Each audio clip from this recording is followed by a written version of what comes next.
কেন মুসলমানরা কাবা তাওয়াফ করে, এর আধ্যাত্মিক ও বৈজ্ঞানিক রহস্য কি? আসসালামু আলাইকুম ওয়া রাহমাতুল্লাহ। প্রিয় দর্শক, কাবা ঘর হলো পৃথিবীতে অবস্থিত এমন এক ঘর যাকে ঘিরে হজ অথবা উমরা যে কোনো সময় তাওয়াফ করা হয়। এই ঘর নির্মাণের পর থেকে আজ পর্যন্ত কখনো এর তাওয়াফ থামেনি। পৃথিবীর প্রতিটি মুসলমান জীবনে একবার হলেও এই ঘর তাওয়াফ করার ইচ্ছা পোষণ করে। কিন্তু প্রশ্ন হলো, আল্লাহ তাআলা এখানে তাওয়াফ করতে কেন বলেছেন? এর পেছনে কি রহস্য লুকিয়ে আছে? এর সাথে কি শুধুই ইবাদতের সম্পর্ক রয়েছে, নাকি রয়েছে গ্রহ, নক্ষত্র, গ্যালাক্সি, ছায়াপথ তথা ইউনিভার্স ও মহাবিশ্বের কোনো নিগুড় সামঞ্জস্য?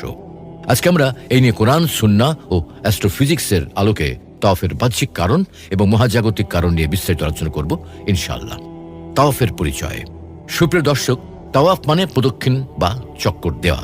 কাবা শরীফ 7 বার প্রদক্ষিণ বা চক্কর দেওয়াকে এক তাওয়াফ হিসেবে সাব্যস্ত করেছে ইসলাম। তাওয়াফ হলো কাউন্টার ক্লকওয়াইজ ডিরেকশন বা ঘড়ির বিপরীতমুখী কাবা ঘরের চারপাশে 7 বার প্রদক্ষিণ করা। কাবা চারিদিকে একত্রে ঘুরে মুসলমানেরা এক আল্লাহর একাত্মতা প্রকাশ করার জ্বলন্ত উদাহরণ। সপ্ত আসমানের উপর বাইতুল মামুর নামক একটা মসজিদ রয়েছে, যেখানে ফেরেশতারা নিয়মিত তাওয়াফ করে। হযরত আদম আলাইহিস সালাম যখন জান্নাতে থাকতেন, তখন উনি ফেরেশতাদের তাওয়াফ করার স্থান বাইতুল মামুরকে লক্ষ্য করেছিলেন। দুনিয়াতে আসার পর আদম আলাইহিস সালামের ইচ্ছা হয় এই পৃথিবীর মাটিতেও এরকম একটা বাইতুল মামুর থাকবে, যেখানে তার সন্তানরা নিয়মিত তাওয়াফ করবে। মেরাজ রজনীতে রাসূলুল্লাহ সাল্লাল্লাহু আলাইহি ওয়াসাল্লামও বাইতুল মামুরকে দেখেছিলেন, যেমন হাদিস রয়েছে। এরপর আমাকে বাইতুল মামুরে ওঠানো হলো। বললাম, হে জিবরাইল, এ কি? তিনি বললেন, এ হচ্ছে বাইতুল মামুর। প্রত্যেক দিন এতে 70,000 ফেরেশতা তাওয়াফের জন্য প্রবেশ করে। তারা একবার তাওয়াফ সেরে বের হলে কখনো আর ফের তাওয়াফের সুযোগ হয় না তাদের। আর কাবা ঘর হলো বাইতুল মামুরের ঠিক সোজাসুজি নিচে। কিন্তু দুনিয়ার জীবনে যেহেতু আমরা আল্লাহর আরশকে সামনে পাবো না ও আল্লাহর আরশের সামনে সিজদা দিতে পারবো না, তাই আমরা মুসলমানরা এই কাবা ঘরের চতুর্পাশে একসাথে তাওয়াফ করি। কারণ কাবা ঘর হচ্ছে দুনিয়ায় বাইতুল মামুরের প্রতিনিধি।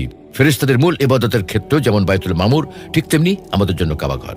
ফেরেশতারা যেমন আল্লাহর আরশ ও বাইতুল মামুরকে কেন্দ্র করে তাওয়াফ করে, ঠিক তেমনি আমরাও কাবা ঘরকে কেন্দ্র করে তাওয়াফ করি। কাবা ঘর হচ্ছে আল্লাহর আরশের একদম নিচে। কাবা ঘর হচ্ছে আল্লাহর ঘর। কাবা ঘর হচ্ছে দুনিয়াতে আল্লাহর আরশের প্রতিনিধি। আল্লাহর আরশকে কেন্দ্র করে যেমন এই মহাবিশ্বের সব গ্রহ নক্ষত্র ঘুরছে, ঠিক তেমনি আমরা মুসলমানরা একসাথে এই কাবা ঘরের চতুর্পাশে ঘুরি। এটাকেই তাওয়াফ বলে। এই তাওয়াফ করার আমলটা আল্লাহ সুবহানাহু ওয়া তাআলা হযরত ইব্রাহিম আলাইহিস সালামকে শিখিয়েছিলেন। আর তখন থেকেই মুসলিম উম্মাহ সারা বছর দিন রাত এই পবিত্র ঘরকে তাওয়াফ বা প্রদক্ষিণ করে চলেছে। কেননা এর পেছনে কিছু বাহ্যিক এবং মহাজাগতিক সম্পর্ক রয়েছে।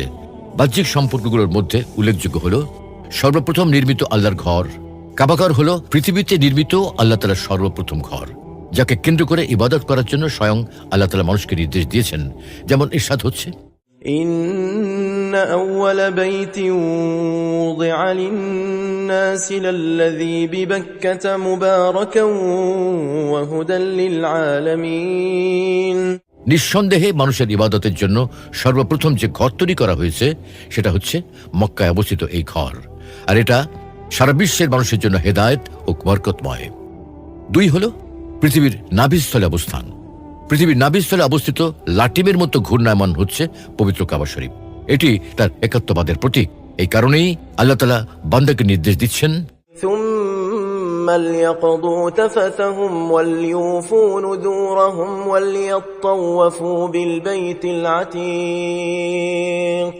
অতঃপর তারা যেন পরিষ্কার পরিচ্ছন্ন হয়, তাদের মানসসমূহ পূরণ করে এবং এই সুসংরক্ষিত ঘরের তাওয়াফ করে।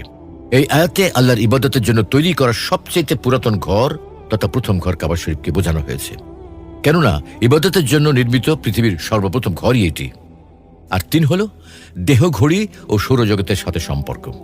মানুষের কলব, যাকে হৃৎপিণ্ড বলা হয়, এটির অবস্থান বুকের বাম পাশে থাকে। আর তাই কলবকে কাবার দিকে রেখেই বাম থেকে ডানে কাবা শরীফ তাওয়াফ করা হয়, যাতে কলবে কাবার আকর্ষণ ও আল্লাহর একাত্মবাদের প্রেম বেড়ে ওঠে। তাছাড়া কাবা ঘর তাওয়াফ মহান আল্লাহর কুদরতের এক বড় নিদর্শন।